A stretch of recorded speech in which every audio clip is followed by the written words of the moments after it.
importante é o culto todo e a gente aprender mais um pouquinho da palavra de Deus. Então vamos para a nossa palavra, quer dizer, a palavra de Deus revelada para nós. E o título de hoje vai ser o seguinte: o perigo secreto. Olha que interessante, o perigo secreto, vivendo como se Deus não existisse. Eu tenho visto na internet e na vida de todos nós que muitas vezes a gente coloca de uma forma que Deus, ele está... A gente fala que Deus está tudo ok, somos de Deus, mas Deus está um pouquinho longe.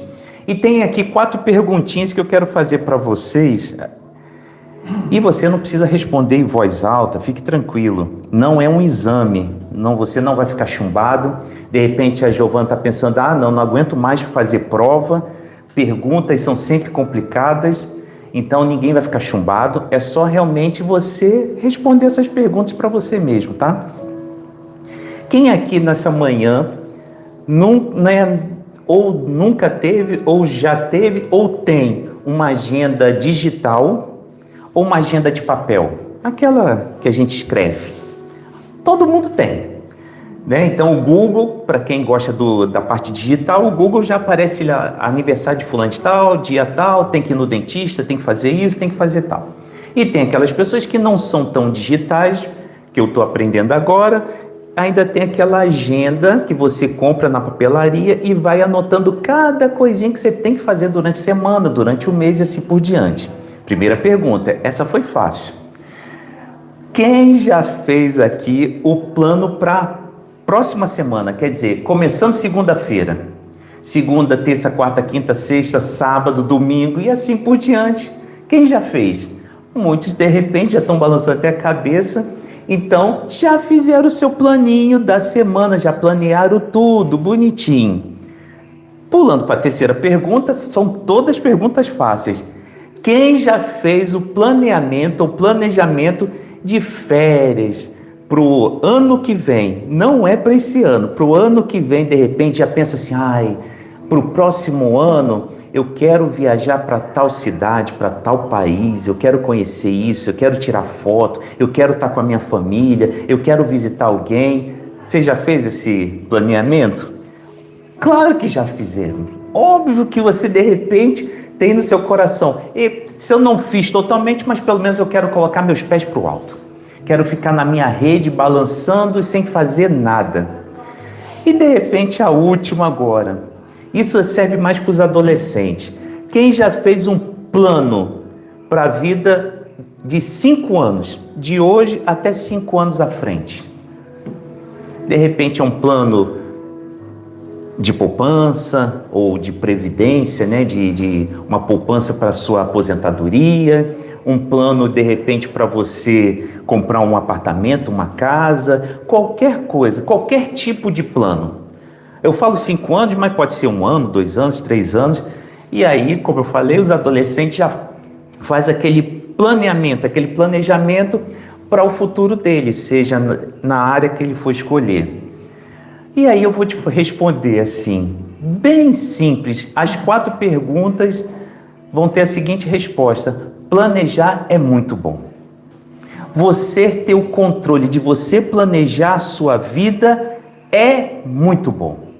Você ter ali tudo organizado, os horários, os meses, os dias, as semanas, tudo tranquilo, oscilando para cima ou para baixo, mas está dentro do seu planeamento. Isso é muito bom.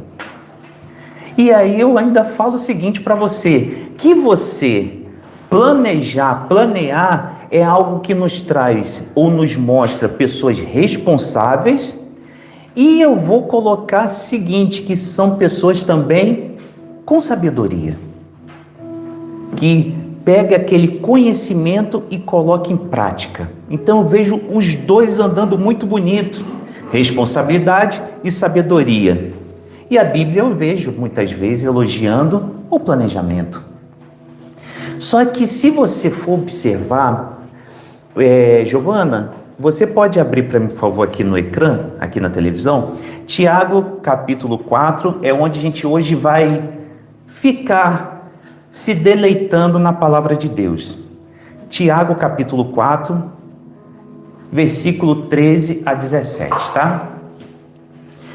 Tiago, ele faz algo extremamente chocante, quer dizer, ele faz um alerta, ele faz assim, ó, acorda, povo, acorda, porque muitas vezes a gente planeja as coisas da nossa vida, a gente quer viver dentro daquele planejamento, só que eu vou alertar vocês que muitas vezes o nosso planejamento é uma arrogante pretensão.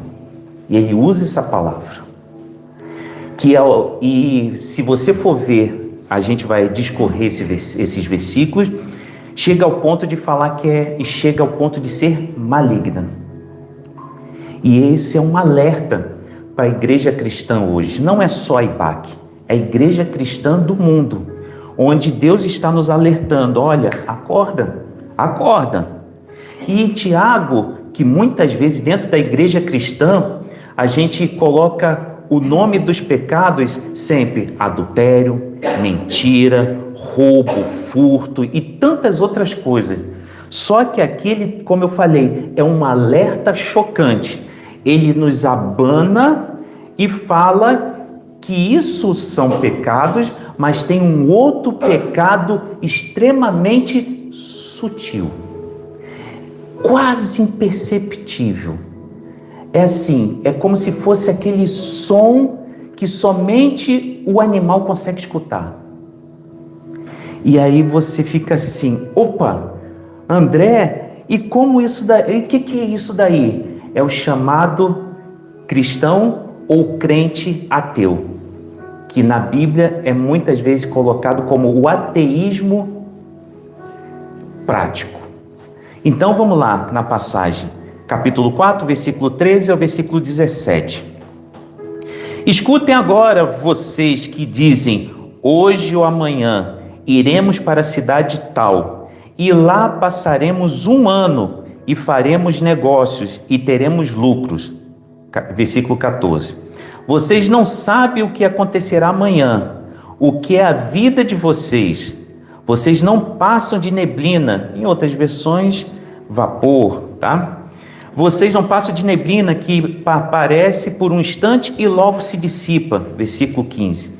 Em vez disso, deveriam dizer, se Deus quiser, não só viveremos, como também faremos isto ou aquilo. Versículo 16. Agora, entretanto, vocês se orgulham das suas arrogantes pretensões. Todo orgulho semelhante, esse é mau. Versículo 17. Portanto, aquele que sabe que deve fazer o bem e não faz, nisso está pecando. Então, muitas vezes a gente pega esse versículo, esse último versículo, e a gente desvirtua porque a gente não entende o contexto dele. E a gente vai entender hoje, tá? Mas antes de tudo, como eu sempre faço, para a gente ter uma profundidade, aprender mais um pouquinho, saber e fazer aquelas perguntas que eu falei na semana passada, que a gente tem que fazer para o texto, a gente tem que ver o contexto histórico e cultural dessa passagem aqui da Epístola de Tiago. Então, esse Tiago, ele é o irmão de Jesus, ele não é apóstolo, tá? Então, já vê isso daí. Ele não é apóstolo, mas ele é irmão de Jesus, um grande representante, um grande líder da igreja de Jerusalém. Então, essa representação dele era muito importante. Então, ele tinha uma voz ativa, uma voz extremamente à frente da igreja de Jerusalém, que era, vamos dizer assim, a mais importante que tinha ali de nome. Então ele falava, e nesse falar dele, a epístola de Tiago não é igual às epístolas de Paulo, que as epístolas de Paulo é ele escrevendo realmente uma carta de ensinamento. Provavelmente alguém estava sentado assistindo o irmão de Jesus, Tiago, pregando, e ele foi fazendo anotações daquela pregação, dessas pregações dele. Então você vê que são conceitos práticos. Então a epístola mais prática de todo o Novo Testamento é a epístola de Tiago. Então você quer saber sobre sabedoria, você quer saber quem você tem que resistir, quem você tem que falar, as adversidades da vida, vá para a epístola de Tiago, tá bom? E nessa situação, como eu falei, ele faz essa fé prática, radical, mas aí você vai fazer aquela pergunta para o texto: para quem Tiago está escrevendo? Quando você faz essa pergunta, automaticamente você vai para o versículo 1. Não precisa colocar não, tá, Giovana, por favor. Então, no capítulo 1, versículo 1, ele está escrevendo para judeus. A igreja de Jerusalém, ela era judaica cristã. Então, era uma igreja extremamente ali formada por judeus, diferente das igrejas que Paulo fundou, implantou. Tá bom? Então, quando você vê isso daí, Paulo, ele tinha a mentalidade de pregar o evangelho para todas as pessoas, sejam eles gentios, aqueles que não nasceram no judaísmo, ou o próprio judeu, tá bom? Tiago não. Tiago, na igreja de Jerusalém, ele era mais fechado. Era, como a gente brinca no Brasil, era uma panela de pressão meio fechada, então era mais para os judeus. Então ele estava pregando ali, falando para os judeus. Que judeus eram esses? Os judeus da diáspora, aqueles judeus que estavam em dispersão. Por que eles estavam em dispersão? Porque eles estavam sendo perseguidos, eles estavam passando problemas. E quem eram eles? Eram só pescadores, agricultores e tantos outros, dona de casa? Não, a maioria deles eram empresários, pessoas que tinham bens. Eles saíram da sua zona de conforto e começaram a se dispersar pelo mundo, fugindo da perseguição. Então, nessa situação, Tiago, ele mostra que tem um problema. Não é o trabalho, não é a riqueza. Ele está mostrando que o problema é a mentalidade da autossuficiência. É de eu bater no peito e falar: eu consigo fazer o meu planejamento de vida. Eu consigo resolver a minha vida. Eu consigo. Quando eu coloco o eu, aí que vem o problema da pretensão, da arrogante pretensão. Vem o problema que ele diz que é um pecado. E aí, o ponto 1, como a gente vai ver agora, o ponto 1, vão ser 5 pontinhos que eu vou dar uma acelerada. O ponto 1, eu vou chamar de plano arrogante. Como assim plano arrogante? Aí só coloca de versículo a versículo, tá, Giovana, por favor? Versículo 13. Então tá lá, versículo 13. Escutem ou ouçam agora, vocês que dizem: hoje ou amanhã iremos para a cidade tal, e lá passaremos um ano, negociaremos e teremos lucro. Vira esse versículo, você vai falar: versículo tranquilo. A pessoa, o empresário ou a pessoa, ela só está planejando a vida dela. Sim, realmente. Você vai falar assim: é o plano perfeito. O pastor coaching, essa teologia da prosperidade vai falar: esse é o plano perfeito. Só que eu vou falar que tem falha nesse plano. E uma falha muito grande. Se você prestar atenção nos detalhes, vamos ver que a Bíblia é detalhe. E a gente aprende nos detalhes quem é o nosso Deus.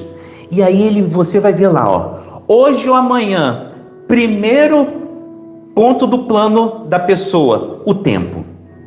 Segundo ponto do plano da pessoa, para a cidade tal, o lugar. Tempo, lugar. Passaremos um ano, a duração. Negociaremos a ação. Teremos lucro, o resultado.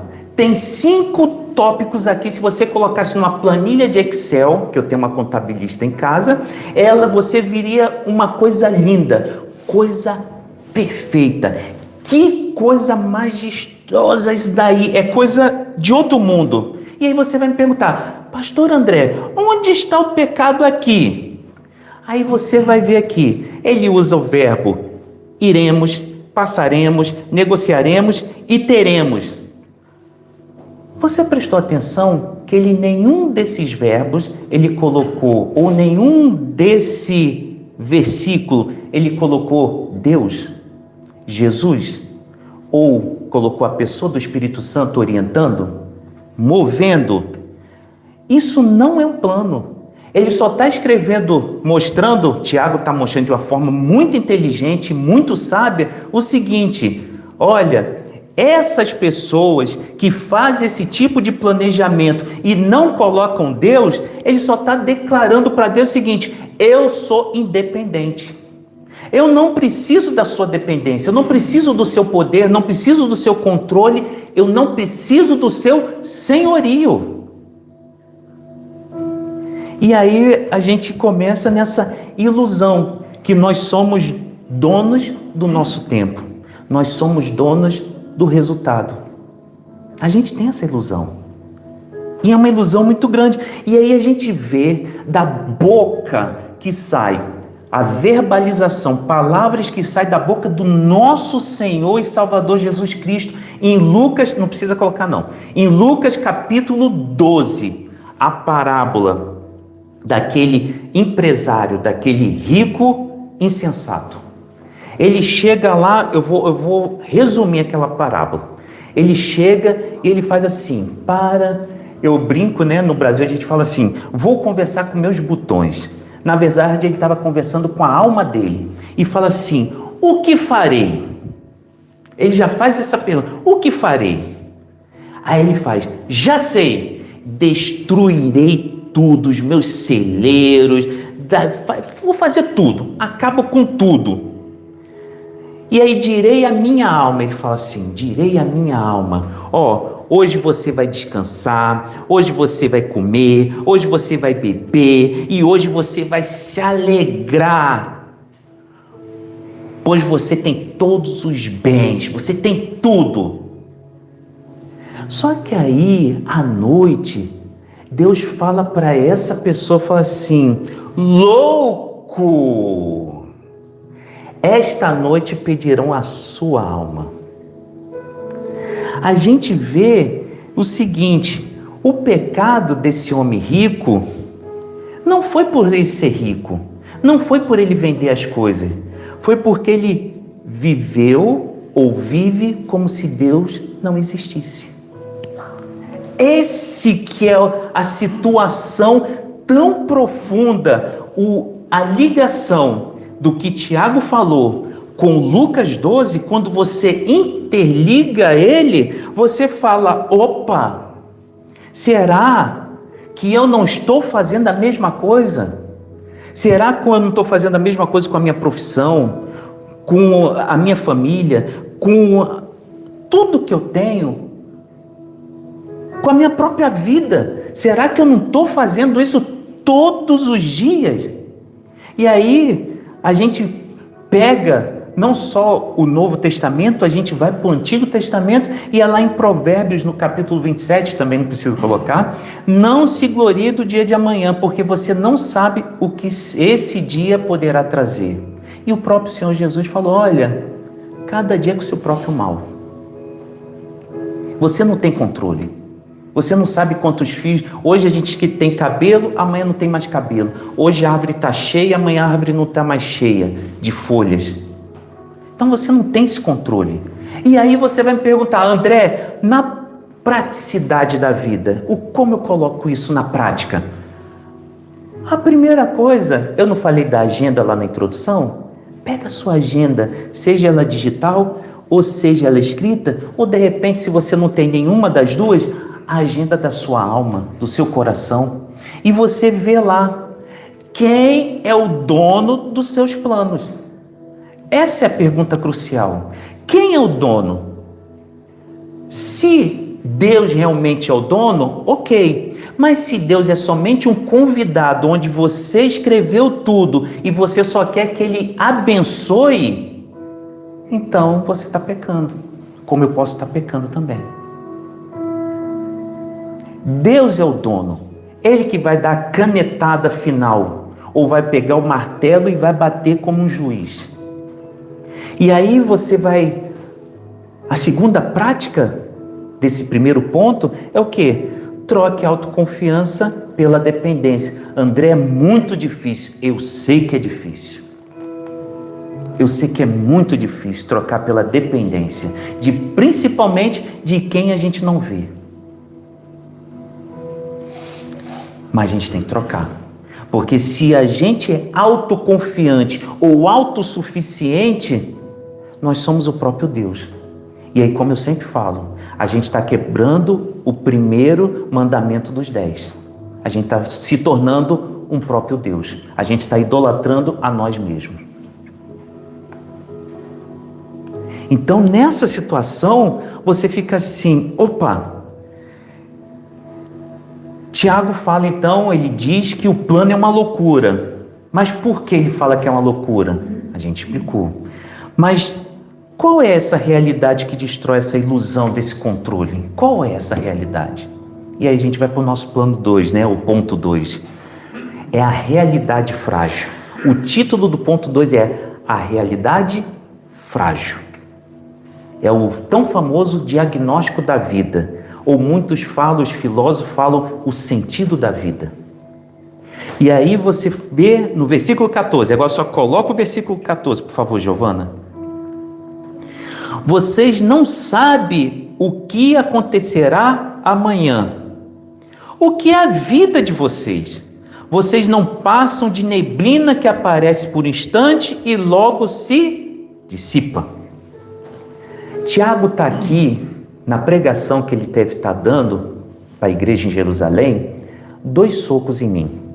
E provavelmente você também. E esses 2 socos é o seguinte, o primeiro dele é, nós não sabemos o que acontecerá amanhã. A gente não tem esse controle. A gente não tem esse poder. Eu sei que aparecem muitas pessoas falando ou ditando, dizendo profecias em nome de Deus. Mas isso daí é o extraordinário de Deus. Isso não é o ordinário de Deus. Não é uma ordem dele. Isso não é uma rotina. Isso é extraordinário. É coisas que acontecem de uma forma não... É um ponto que acontece na linha de tempo de cada vida. E às vezes nem acontece na vida de ninguém. Mas nessa situação, a gente, como eu falei, a gente não consegue controlar o dia de amanhã, não consegue controlar nem um minuto. Mas o segundo soco que ele me dá é o seguinte, que ele define o que é vida. O que é a nossa vida? O que é o sentido da vida? Como assim, André? Ele fala, o que é, que faz uma pergunta, o que é a vida de vocês? Quando ele dá a resposta está na sequência. Vocês não passam de neblina. Neblina, no grego, significa átimo. Você já ouviu falar essa palavra? Quando você estudou lá no primeiro grau, no segundo grau, que você escutou falar sobre atmosfera. A nossa Terra é cercada por gases. E nesses gases, muitas vezes, a maioria deles, ou a grande totalidade, é invisível. E aí você vai ver que é um vapor. Então, Tiago, ele está mostrando para a gente aqui, olha, a vida não é uma rocha, como todo mundo fala. Você não precisa ser rijo, você não precisa ser duro, você não precisa ser o maior top da vida, porque você não é, André. E cada um vai colocar seu nome. Você é um vapor, você é um gás, quer dizer, você é curto, frágil e passageiro. Você é limitado. É isso que Tiago está falando para a gente. E aí, muitas vezes a gente tenta construir um império. A gente, quando eu era adolescente, eu pensava assim com 18 anos, eu quero conquistar o mundo, eu quero conquistar tudo. Não conhecia Senhor Jesus, mas eu queria conquistar, eu queria desbravar tudo. Não conquistei nada. Quem conquistou tudo que eu tenho hoje, um casamento, uma filha e algumas coisas de bens, foi tudo o Senhor Jesus que deu.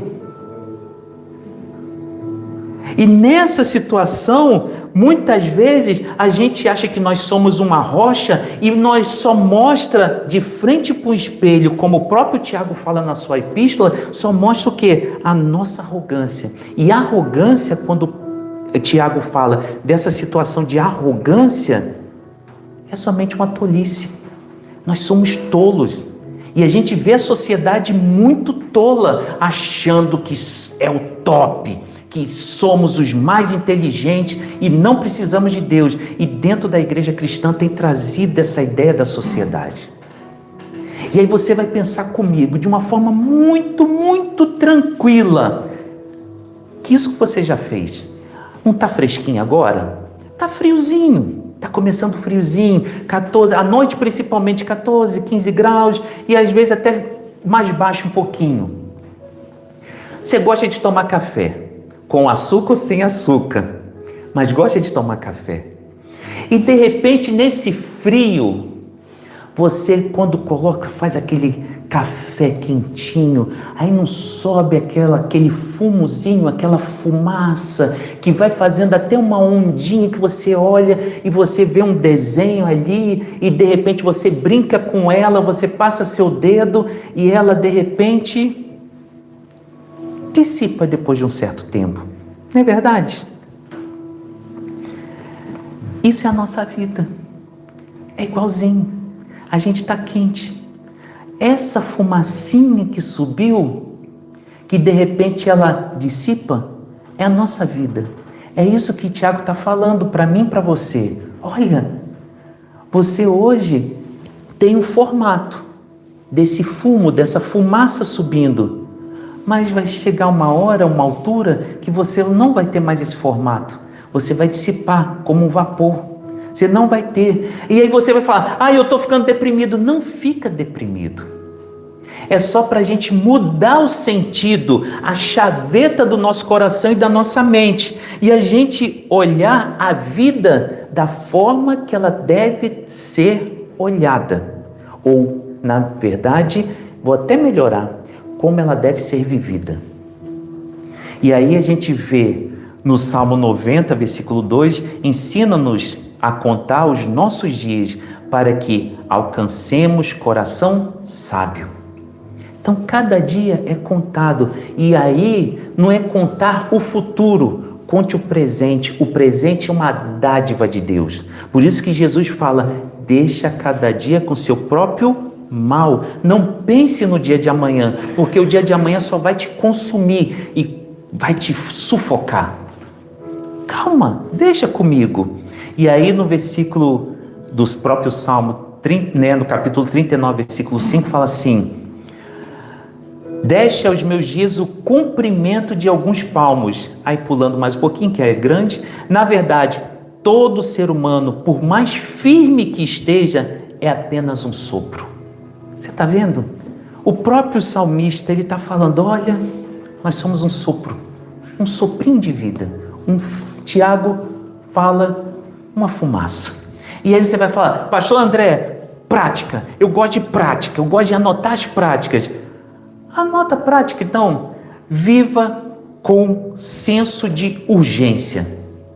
Como assim um senso de urgência? É como a sociedade fala, eu vou viver como se fosse o último dia. A sociedade pensa assim porque ele pensa em droga, sexo e rock and roll.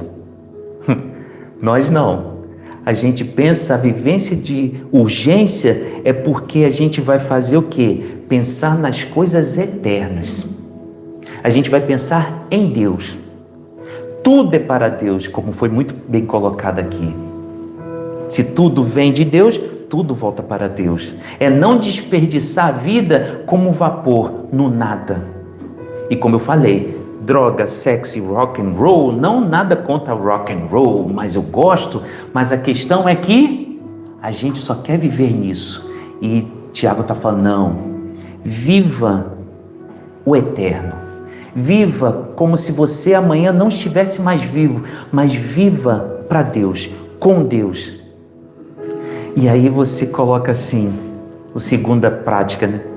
Coloque a sua segurança não no tempo que você tem, mas no Deus eterno que segura o meu e o seu tempo. É muito diferente. Então a gente pensa, eu tenho pouco tempo de vida. Não pensa assim. Pensa no Deus eterno que segura o nosso tempo.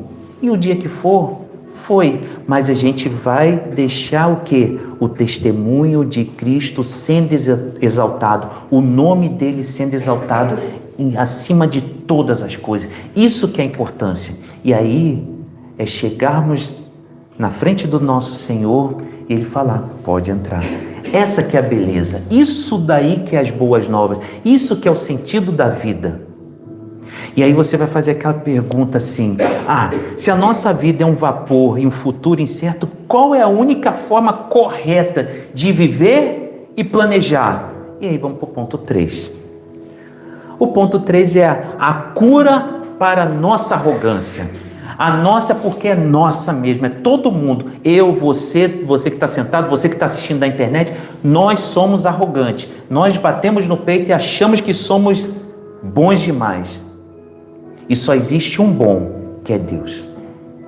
E aí, versículo 15, Giovana, por favor. Aí Tiago fala assim, em vez disso, deveriam dizer, se Deus quiser, não só viveremos, como também faremos isto ou aquilo. Aqui está o antídoto. Aqui está, vamos dizer, realmente o remédio para a cura. E essa cura é uma cura não estereótipa, não superficial, é uma cura lá dentro, é lá no profundo. É como eu falo, que a gente não enxerga. É a gente bater no peito e às vezes se bater no peito que a gente acha, eu não bato no peito, mas só no nosso falar, no nosso pensar e na nossa atitude mostra quanto nós somos arrogantes. E aí você vai ver que a cura para essa doença nossa é o que Tiago está mostrando aqui, olha. É você sair desse título seu de crente ou cristão, mas na verdade você vive como um cristão ateu, e você só falar uma frase muito importante, que é, se o Senhor quiser. Como ele coloca aqui, se Deus quiser. Quando você coloca essa frase, não é um jargão, como a gente fala no Brasil. Não é uma frase de efeito. Não é para você enganar os outros que você é mais ou menos cristão. Mas quando você fala, se Deus quiser, você está colocando o reconhecimento no lugar. Você coloca o eixo do universo na mão de quem criou ele. Isso é a profundidade que Tiago está nos mostrando aqui, que Deus é o genuíno soberano, é o genuíno poderoso, é Ele que tem todo o controle. Os planos certos estão nas mãos de Deus. E a vontade dele, como a gente fala muito, ela é boa, perfeita e agradável. E aí você vai ver uma pessoa muito conhecida na Bíblia, que é o apóstolo Paulo. Se você vê a história, o currículo desse homem, e eu vou falar, não um currículo como a gente pensa, mestrado, doutorado, não é isso. Um currículo até aos olhos da sociedade negativo, perseguido, naufrágio, apedrejado e tantas outras coisas. E quando você vê esse homem, ele planejou muito. Ele planejou ir a Roma, mas não foi, Espanha, Antioquia, Éfeso, Tessalônica, ele foi em tantos lugares. Ele pensou. Só que quando você vê lá, quando ele escreve em 1 Coríntios, ele fala assim, irei visitar-vos, se o Senhor permitir. Ele colocou o seguinte, eu tenho um plano, eu quero visitar vocês, mas se Deus quiser, se Deus permitir. E aí, quando você vê em Atos dos Apóstolos, no capítulo 18, a mesma ideia. Quando ele está lá falando para o povo de Éfeso, ele está assim: voltarei, escrevendo a carta, voltarei para vocês se Deus quiser. Você está vendo a diferença de uma pessoa que coloca a agenda dele e fala assim: a caneta é sua, Pai, Senhor, a caneta é sua. Se for da tua vontade, se ela for boa, perfeita e agradável, assina, por favor, autoriza isso daqui. Se não for, tira, porque é uma arrogância minha. Você está vendo o sentido de tudo? Por isso que lá em Provérbios, capítulo 16, versículo 9, fala assim: o coração do ser humano planeja o seu caminho, mas o Senhor lhe dirige os passos. É muito profundo.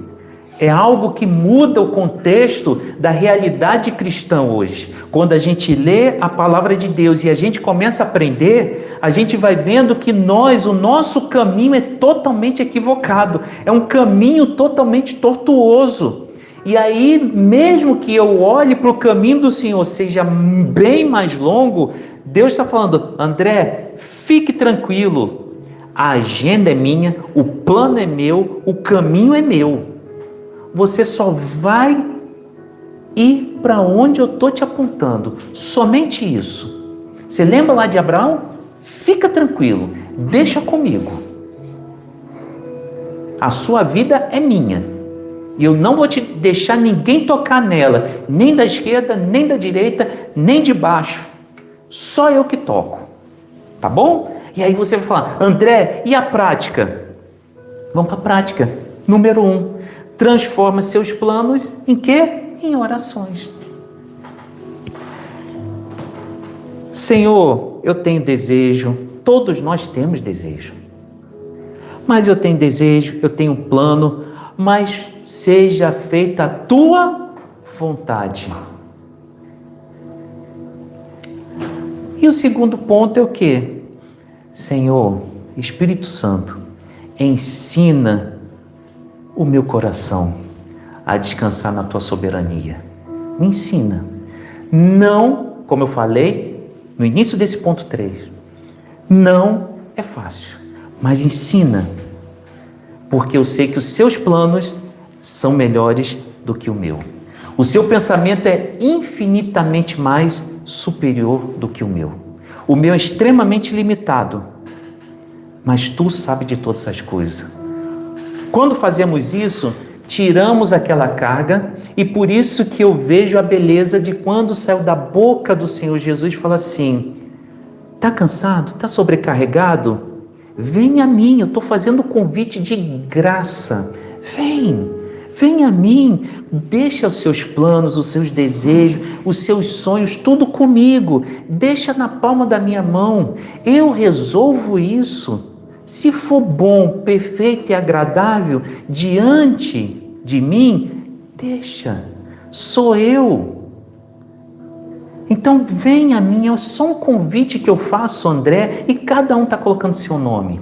E aí você muda, vai mudando o sentido desse cristianismo tão louco que a gente está vendo aí fora, para um cristianismo mais bíblico, mais centrado em Cristo, onde a gente sabe quem é o nosso Deus. É um Deus que nunca perdeu uma batalha, que nem aquela música da Aline Barros, Jeová Jireh. Ele nunca perdeu uma batalha e não vai perder uma batalha, nem minha e nem sua. Ele nunca deixou nenhum dos seus filhos e filhas no Antigo Testamento e nem no Novo Testamento desamparados, sem providência. Não vai ser nem eu e nem você. Então, quando a gente muda esse contexto, na verdade a gente muda a nossa alma, que é muito chata a nossa alma. E quando a gente muda a nossa alma e deixa o Espírito Santo falar, aí a gente vai para uma pergunta. O que acontece se ignorarmos esta cura e continuarmos a viver no orgulho dos nossos próprios planos? O que acontece? Aí eu vou para o ponto 4, que é no versículo 16, Giovana, por favor. O problema tem nome. A gente gosta de maquiar nomes, né? Gosta de tampar os nomes dos nossos problemas, mas o problema tem nome. É uma vanglória extremamente maligna e está lá no versículo 16. Agora, entretanto, vocês se orgulham das suas arrogantes pretensões. Todo orgulho semelhante a esse é mau. Mal. Tiago aqui, ele está dando nome. Como a gente gosta de falar no Brasil, ele está dando nome aos bois. E aí você vê que ele fala que a gente vive muitas vezes donos de nós mesmos, quer dizer, nós somos donos de tudo. E quando somos donos de tudo, nós somos donos de nós mesmos, ele está mostrando aqui, ó, é uma vanglória. Porque na hora que você vence, você pode até falar, Deus me abençoou, mas lá dentro você sabe que foi a sua força, foi a sua inteligência, foi seu jogo de cintura. E Deus fala assim, opa, eu não divido glória com ninguém. A glória é minha. Eu que transformo o impossível em possibilidade. Eu que transformo trevas em luz. E aí, quando você vê isso daí, a gente começa a ficar pequenininho. E aí a gente começa a ver quanto nós, muitas vezes, é pesado. Mas a gente tem que ser real. Realista. Quanto muitas vezes a gente parece com Adão e Eva, quer dizer, nós somos descendentes deles, mas muitas vezes a gente é parecido até com o próprio diabo, Satanás, porque Satanás, ele quis subir aos céus. Eu subirei ao céu. Eu quis pegar o trono do próprio Deus. E Adão e Eva falou o quê? Ser como Deus. E muitas vezes a gente é igualzinho quando a gente é dono de nós mesmos, dono do nosso plano, da nossa meta, do nosso resultado, dono de tudo. Tudo é do meu jeito, tudo é de acordo com a minha vontade. Deus, fica quietinho. E aí a gente vê que a gente gosta de sentar em trono. Por isso que muitas vezes a gente é reizinho de nós mesmos, ou rainha, porque tem mulheres aqui, rainhas de nós mesmos. O nosso coração tem um trono bem grande. E por isso que Jesus, quando ele vem com o evangelho das boas novas da salvação do pecador, ele pega um martelo e ele bate nesse trono e ele quer destruir esse trono. E quando ele destrói esse trono, ele está mostrando o seguinte: eu que tenho que ser entronizado, eu que tenho que ser o Deus da sua vida. Você não pode ter mais nada na sua vida. Não existe glória para você. Só existe glória para mim. Por isso que João Batista fala, eu tenho que ser diminuído e ele tem que ser exaltado. Ele tem que ser engrandecido. Ele que tem que ter toda a glória. Eu não tenho poder. Eu não tenho nada. Eu não sou digno de desamarrar ou amarrar as sandálias dele. E aí você vê versículos muito parecidos. Provérbios capítulo 16, versículo 18. A soberba precede a ruína e a altivez do espírito a queda. Isaías capítulo 14, do versículo 13 ao 14. Você dizia no seu coração, eu subirei ao céu. Acima das estrelas de Deus exaltarei o meu trono. Subirei acima das mais altas nuvens e serei semelhante ao Altíssimo. A gente não tem que ser igual a Deus em nada. Nós temos que ser servos, discípulos. Temos que ter a semelhança de Jesus Cristo. E a semelhança de Jesus Cristo a gente observa no Getsêmani.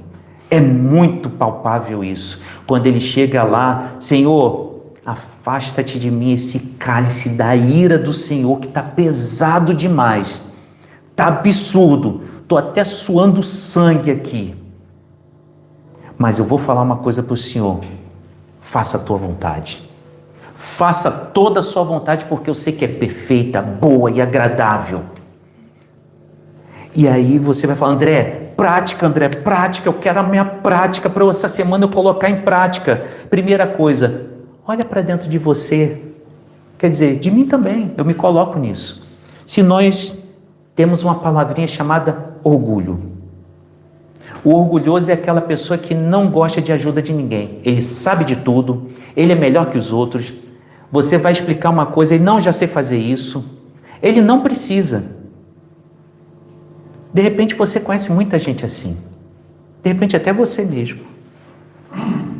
Eu conheço muita. E às vezes até aparece do nada eu nessa situação. E aí automaticamente eu olho para mim e falo, Senhor, eu não quero ter isso na minha vida. Eu não quero ser orgulhoso. O Espírito Santo, ele tem que trocar o chip do orgulho para a humildade.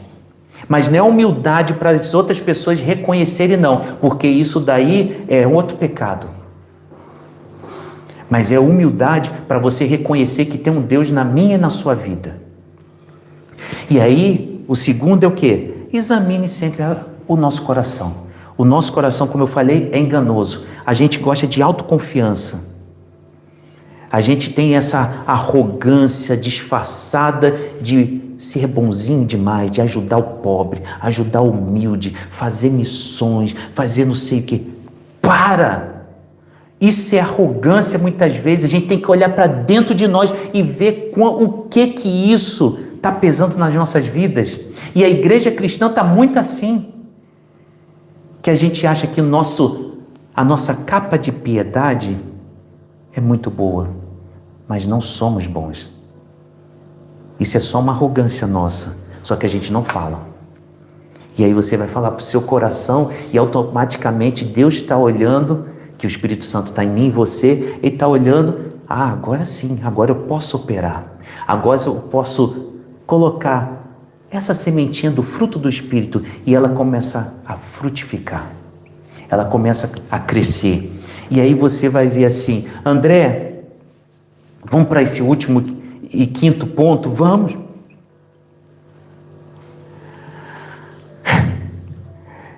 É o pecado do silêncio. Versículo 17. Portanto, aquele que sabe que deve fazer o bem e não faz, nisso está pecando. A gente escuta muito esse versículo em pregações, em tantos lugares esse versículo, que tem que fazer o bem, ele não pode ser omisso, e tantas outras coisas, principalmente quando precisa para a pessoa trabalhar em ministérios, e tanto, coisa bonita. Só que a passagem não está falando isso. O contexto não é esse. O contexto que Tiago está falando mais ou menos assim, então vamos lá. Portanto, é mais ou menos que a ideia dele é assim. Já que eu expliquei isso tudo para vocês, do versículo 13 ao versículo 16, aquele que sabe fazer o bem, aí você vai me perguntar, mas qual é esse bem?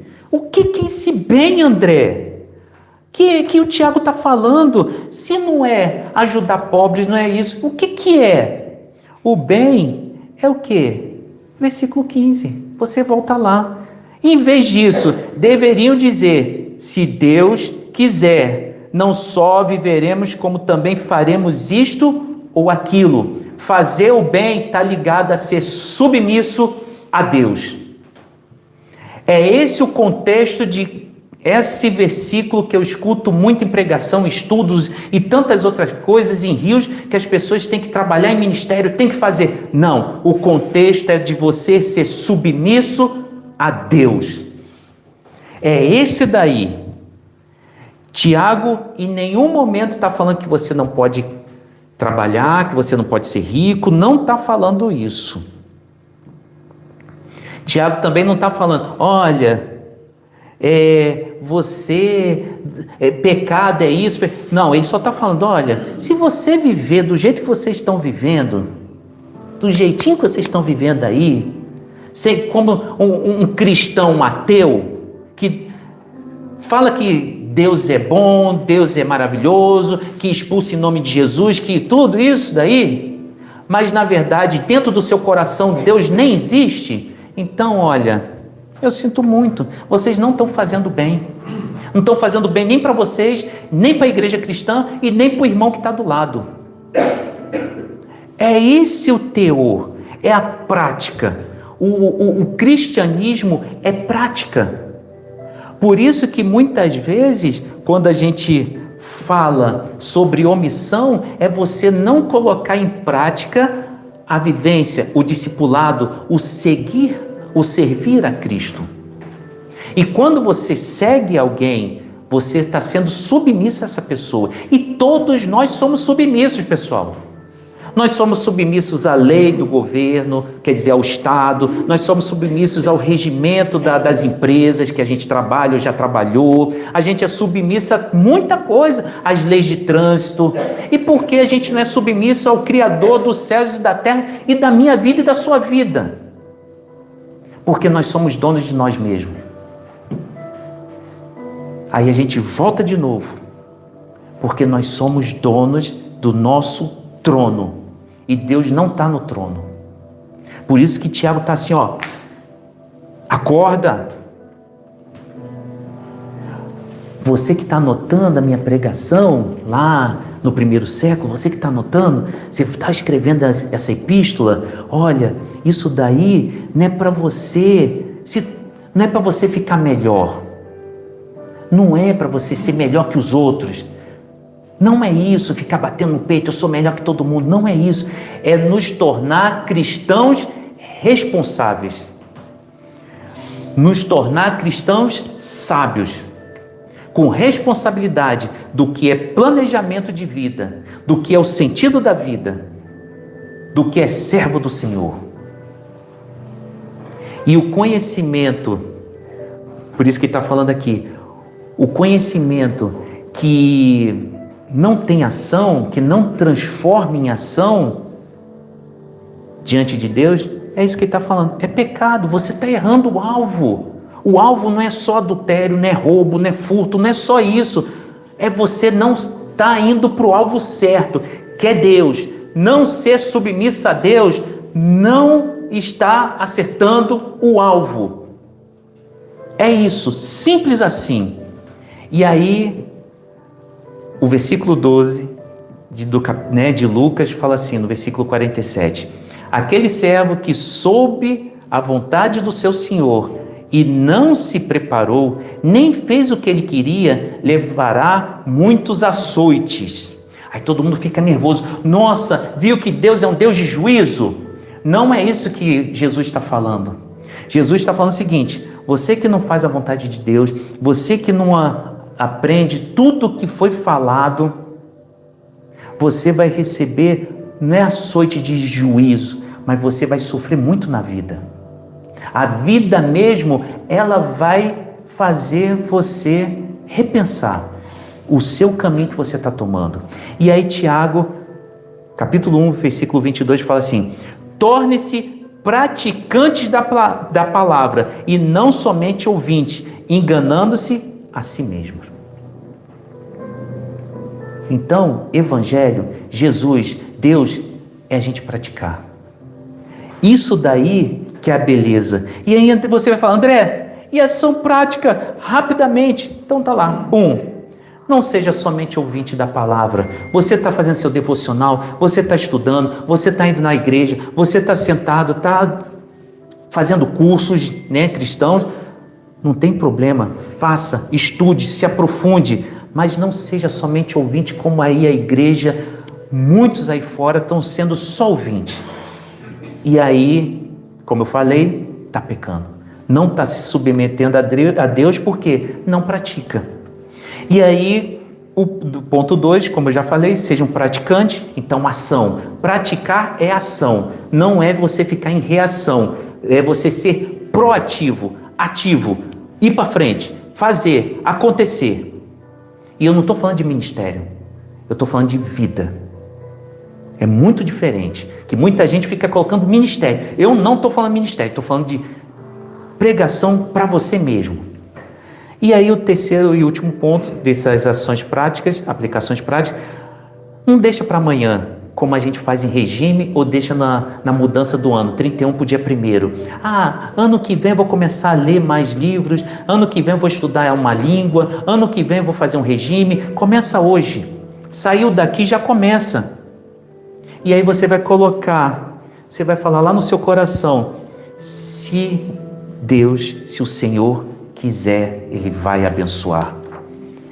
E aí você, concluindo, é uma grande descoberta que a gente faz hoje, para a gente aprender que a vida é um perigo.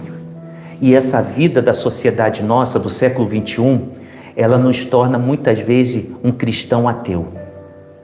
Porque a gente olha muito para o mundo, e o mundo é uma beleza, que é uma bandeja muito bonita de comida, ou de repente é uma beleza que, como eu falei semana passada, é uma sereia, onde canta e você vai lá na direção dela, e aí você vai se afogar, você vai morrer afogado, porque é muito fundo, onde a sociedade está se metendo, e a gente tem que o quê?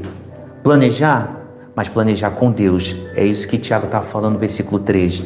A gente não pode esquecer que a nossa vida é um vapor, é uma fumaça, é um fumo que ela dissipa a qualquer momento. A gente não pode em nenhum momento recusar se submeter a Deus. A gente tem que se submeter a Deus o tempo todo, em todos os momentos. E que a gente tem que tomar cuidado com a arrogância nossa, essa arrogância maligna que o próprio Tiago, essas pretensões arrogantes que Tiago fala no versículo 16, e tomar cuidado com esse pecado de omissão, de fazer o bem. Qual é o fazer o bem? Ser submissa a Deus.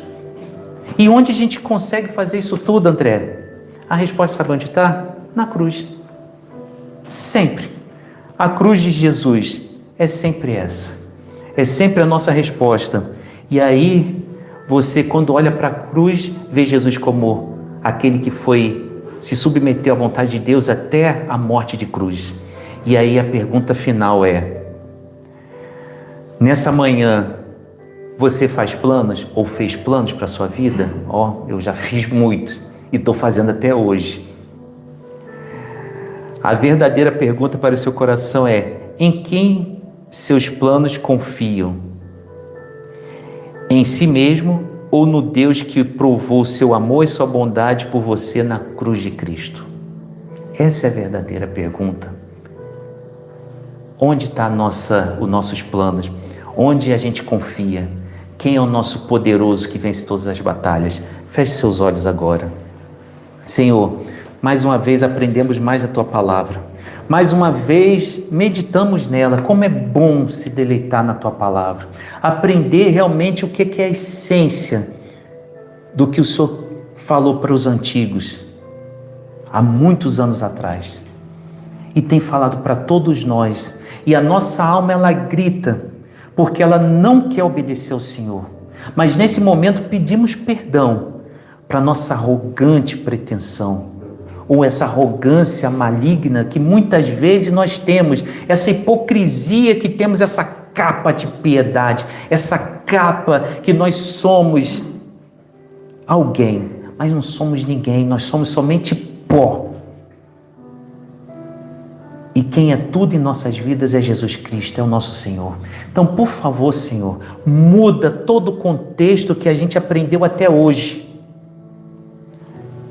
Não sei quantos anos de conversão nós temos, meu Pai, mas o importante é que temos a oportunidade de aprender com a Tua Palavra, aprender com o Senhor e saber que podemos mudar, reconhecer, fazer uma metanoia na nossa mente e nossa alma e voltar para o sentido da vida que é o Senhor mesmo.